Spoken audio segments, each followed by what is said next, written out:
Hey there, Georgie here with Ukraine Matters. Today we're going to be talking about Pokrovsk, or more specifically, Dobropil'ya disaster. And I do mean disaster because a lot of things happened that's going to have long-lasting negative effects on the front line already. And we're going to talk about this. But before we start, if you haven't seen my video about the problems in the Ukrainian military, I very strongly advise everyone to put this video on pause and go watch that video because it's going to give you an important context to the topics that we're going to be discussing today. So let's start and talk about this terrible situation that we are having. Firstly, let's try to understand the situation. Ukrainians are trying to defend the cities of Pokrovsk and Mirnograd, which are very close together and can be considered sort of a one bigger city agglomeration. Russians approached this agglomeration last year, and with this summer offensive, they were able to slowly push around the northeastern side of Pokrovsk with bigger losses. And this is where we found ourselves around 5 days ago, where the situation was pretty tough for Ukrainians, but it was pretty far from disastrous. There's still plenty of ways for people to get into Pokrovsk and Mirnograd area, and generally the situation is still looking okay for the Pokrovsk and Mirnograd. However, 5 days ago, about around the time when I finished my report on Saturday about the situation from the Pokrovsk and Mirnograd axis, one specific directions started appearing. More specifically, it was closer to defense on the north side of Pokrovsk and Mirnograd. There are two settlements, Belitske and Rodinske.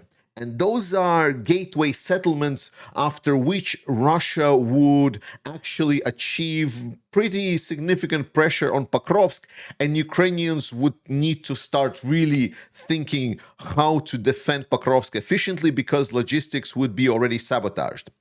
A couple of days before the Saturday, I reported that Russians tried doing some attack towards Rodinsko, and those attacks were pushed back. They were not successful. Then Russians tried to attack in between these settlements, and that was also not really going that well. And I even stated that it potentially is Russian kill zone, the Ukrainian kill zone for the Russians that they have established. And we've seen that in the last couple of days, Russians also didn't really have much success. However, I did receive a lot of videos from the area of Russians just being slaughtered. So again, that was also correct. But there was also a small thing that was developing, which wasn't looking threatening, but it was still developing. This is the movement of Russians towards the north. And by itself, it didn't make a lot of sense because, like, if Russians move to the north, then they would also need to kind of move north towards Belitske. So in my perspective, there was still at least a couple of days or at least a week for Russians to get there and then potentially go around it, and we can assess just how threatening that situation will be. However, over the 5 days, this advances northwards, they became very rapid. So very, very fast, Russians moved northwards. And in general, while it was looking pretty threatening, because the advance tempo was relatively fast, and I was looking at those reports and I was like, okay, this is interesting. Ukrainians should probably be aware of this. However, the most disastrous thing kind of struck yesterday, and that is when this situation became from threatening and like worrying that Russians are advancing fast to disastrous, basically. Because Ukrainians have built new Donbas line. You see now videos of this new Donbas line. It is a massive line of defense that Ukrainians have built over a year.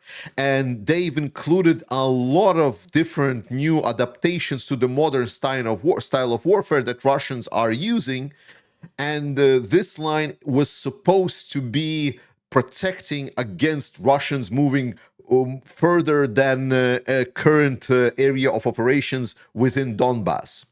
However, when the reports started coming in that Russians are already in Vesele, Zoloty Kolodez, and actually even moving a little bit to the north in this gray area over here, that is when everything went to kind of haywire. This is not good because kind of towards this area of North Zolotoy Kolodets and Vesele, this is where this new Donbas line is in this area.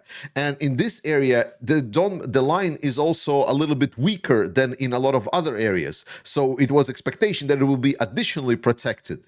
Yet it seemed that in just a couple of days, Russian just blew through all of this northern part towards the defense line and also were able to cross it and establish themselves in there.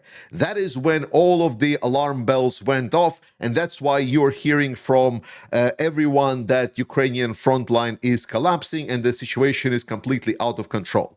It is not, but we're going to talk about this step by step, and there is a big difference between situation being catastrophic and a disaster. Disaster is a little bit less, and we're still in a disaster area, not in a complete catastrophe yet. To understand specifically where we are and what are the consequences of this situation, we really need to dig into details. And this is where I didn't want to kind of briefly mention it in my yesterday's news video, like a lot of other people did, and kind of start claiming that everything is gone, that everything is collapsing, and yada yada. The important part that we need to understand here to start talking about is what is the penetration steps? Like, if there is a defense line, what are the steps to penetrate this defensive line? So in general, I can outline 4 steps, after which defensive line becomes inefficient, and at that moment, it's not a defensive line anymore, it's just part of the enemy-controlled territory. So imagine there is some kind of defense line. It is manned by certain forces along this defense line. So it's not like a line at all. It's just certain number of positions that are overseeing area from one position to another. So the first step that enemy does, and I'm going to put it, let's say, in red, the first step is pressure. This is where enemy creates pressure situation on the front line to sort of lock defenders in place. So then people need to essentially man these defensive lines and their defensive positions, so they cannot move along them in case of enemy tries to breaching certain direction. Let's say there is no pressure on this area, that means that this one can move towards the south and therefore additionally secure this area right over here. That is why there needs to be some pressure created. And this pressure was created by Russians, specifically by pushing hard towards the western side of this salient. Because Ukrainians understand that was the supposedly primarily objective here is not to allow Russians to get around the north of Pokrovsk to finish the semi-encirclement of the city. So therefore, there has been a lot of concentration of forces from Ukrainian side to stop this, which opened up certain position for exploitation around the north, especially in the problems that Ukrainians are having. Again, watch the video. So when the positions are then locked into place, that is when Russians can employ various tactics to try to secure them. Now, in classical thing, those tactics would usually mean overwhelming of the enemy. So there will be selected a specific point on the front line, and then there would be additional pressure applied on the front line to kind of make a breach within the defensive line and then get through the defensive lines. However, because of the problems within the Ukrainian military, all of them, including the lack of manpower and including the poor command structure and everything, the Russians were able to exploit sort of a separate tactic. Because these positions are relatively far apart due to the lack of manpower and everything, so there could be a situation like this where there is a significant difference between how close these positions are and how close those positions are. And Russians right now, they are using a lot of the meat wave tactics together with fast-moving targets such as motorcycles, and using night infiltration tactics by using thermal protection blankets. So Russians are putting these thermal protection blankets on the ground for hours. The blankets cool down to the ground temperature. Russians then also cool themselves down and put colder clothes on them. Then they cover themselves with the blankets and they start crawling during the nights to try to, maybe as 1, 2, or 3 people, get in between the Ukrainian positions and maybe set up some kind of either ambush or additional benefits for their motorcycle forces later down the line. And usually Russians would have surveillance drones with a thermal camera following them to kind of radio them whether or not they're being exposed. This is the tactics they're also doing right now. So at some point, Russians found a gap within the Ukrainian front line, and they were able to, as you can see, these two salients, exploit them moving northwards. So then the motorcycle units and lighter units, in relatively few numbers, this is not a lot of troops, we're talking about like 10, 15, 20 people maximum that are going through these positions. This is where the second step comes in. The second step is penetration. So first one, pressure, second, penetration. Then comes the third step, which I can briefly call as secure. So third step in blue is when Russians are achieving penetration and then they try to set up the open gates, so to say, in between the front line, and they try to secure these gates. They try to reinforce these positions, and they try to get in more forces to prevent the inevitable response from the defending force to plug this hole, because every force will start sending in forces to try to remove the attacking forces and close this gap. Ukrainians have been sometimes successful, sometimes not so successful. And then comes the fourth step, which is called exploit. This is where the additional forces are being sent from the attacking side, and these forces start pushing back the rapid response forces from the Ukrainians or the defending side, and then they start opening up this whole front line. This is the four-step process. So right now, Ukraine is located in that second to third step. Russians were able to penetrate the front line. They have small infiltrations in these defensive lines that are going the new Donbas line. But Ukrainians are also now responding and sending in troops. Yet, obviously, Russia is sending their reinforcements. So now there is this third step. And in this third step, we will actually find out whether the situation still stays a disaster for Ukrainians or it will turn to a complete catastrophe. Because let's look at what happens in case of Russians getting through that defensive line. If Russians are able to penetrate and secure their positions around the Ukrainian defensive line, it will allow Russians relatively easy to move along that defensive line. And that would allow Russians to both move northwards, to completely separate this part of the front line from this part of the front line. It would allow Russians to do a greater encirclement maneuver to potentially move and just cut out the majority of Ukrainian battle-capable forces, and then unprecedented evacuation from Ukrainians would need to be announced, sort of like a Kharkiv counteroffensive that happened at the end of 2022. Or if Ukrainians would be able to prevent this northward movement completely, let's say, but then Russians would just pivot and potentially would be able to semi-encircle Kramatorsk-Sloviansk agglomeration, completely sabotaging the whole defense infrastructure of Ukrainians. And while the fighting might still go on, it will be extremely problematic for Ukrainians. Like, Ukrainians that were already on tough position would be fighting in a situation that would be many, many, many times more difficult. That would be a catastrophe.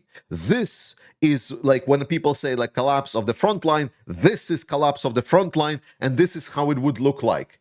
We are not there yet. Russians still need to secure this position, and it is not given that they will do, because Ukrainians are responding with force. I mentioned that Ukrainians have reserves. Right now, we're hearing some of the troops being taken from the other parts of the front line, and some troops are being pulled from reserve. But let's try to see that potentially Ukrainians and what they're doing will be sufficient enough to save the new Donbas line and, let's say, push back and prevent Russians from keeping control of Zolotoy Kolodez and Vesele. This is what we need to watch. These two settlements, like who is going to control them in the next 2-3 days. This is going to outline everything. Well, then, even if Ukrainians are able to secure it, then they are in big of trouble. Because, firstly, the opportunity cost. The fact that Ukrainians had to pull reserves means potentially if there was any counteroffensive operation planned, most likely it will go nowhere. Like, there will not be any counteroffensive operation.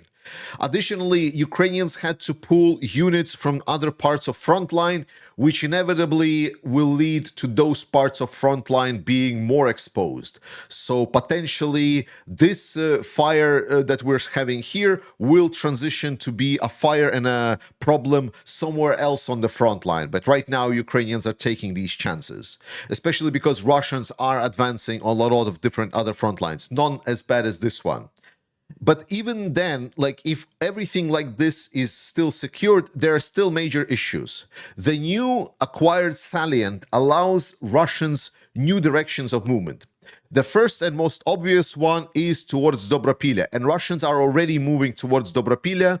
There are reports that some sabotage groups, 1-2 people potentially masked as civilians, like potentially not like military, but still sabotage groups, are already within Dobropil'ya. This is already being reported.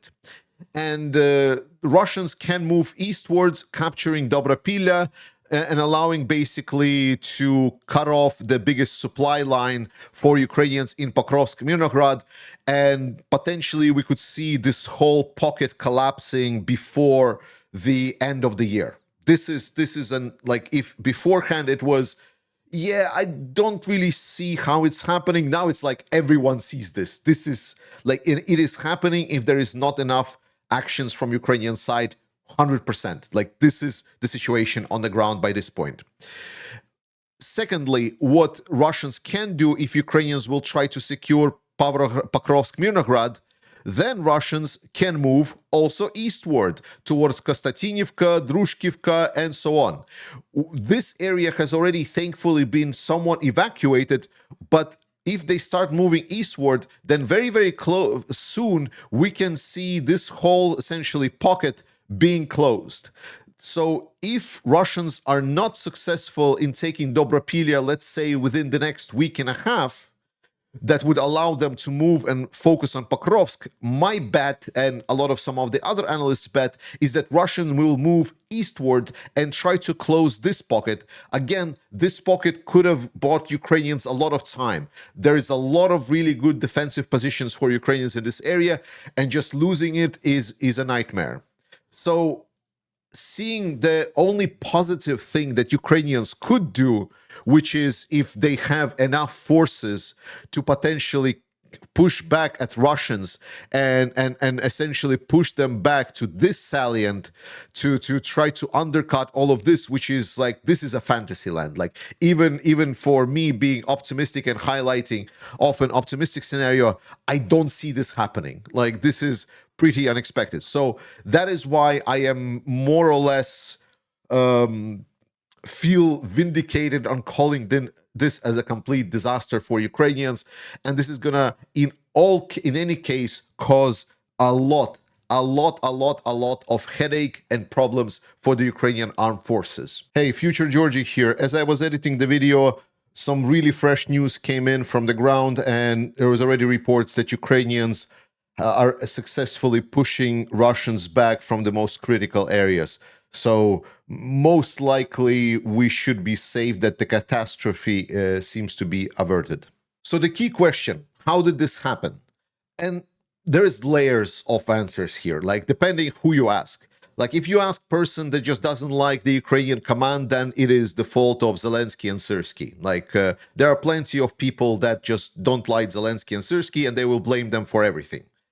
Then there are some people that will try to make excuses for the Ukrainian higher command and try to say that all fault is on the brigade commander on the front line, which is true to an extent. If there would be something that I would blame Zelensky and Syrskyi for is, and potentially all of the other Ukrainian politicians and to extent Ukraine society, is unwillingness to seriously look and reflect on where they are and what are they doing. Because it's not a secret. Ask any Ukrainian that lives in Ukraine and he will tell you that literally right now there is like two societies living in Ukraine. One that is doing everything that they can, like selling their last boots to just try to help the people at the front line. And that is the second part of society that pretends that there is no war and they say they don't give a shit about anything that is happening. And the fact that there has not been an honest discussion about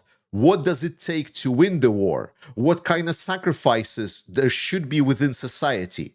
If I would be Zelensky, I would be raising these issues. I would be considering, make a referendum on discussing within society, that is on the Ukrainian controlled territories, if you don't want to do it for the front lines, but on Ukrainian controlled territories, like what can we do to save the situation on the front line? Because the issues in Ukrainian military are well known. This is not me even reporting or being negative about Ukraine. Every Ukrainian knows this. The problem is every Ukrainian knows this, but there are people that don't want to do shit.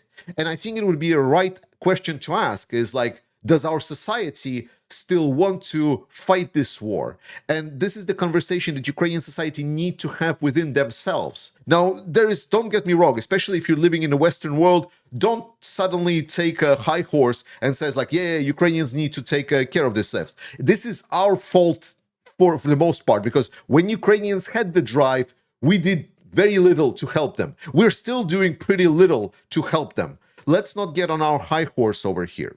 The problem that are with Ukrainian military and Ukrainian society is there. Situation is disastrous. It is potentially catastrophic, but it is not the collapse of Frontline that everyone is reporting on. There is a lot of questions and answers that needs to be both questions to be asked and answers to be given, hard answers. Right now, I know a lot of really good people, competent people, came into direction to try to stabilize it, to retake the positions that were lost due to the whole situation. And it pains me that I have to make this video, and I'm pretty sure it pains you to listen to this. In any case, continue supporting Ukraine. I love you. Slava Ukraini, and I will see you next time.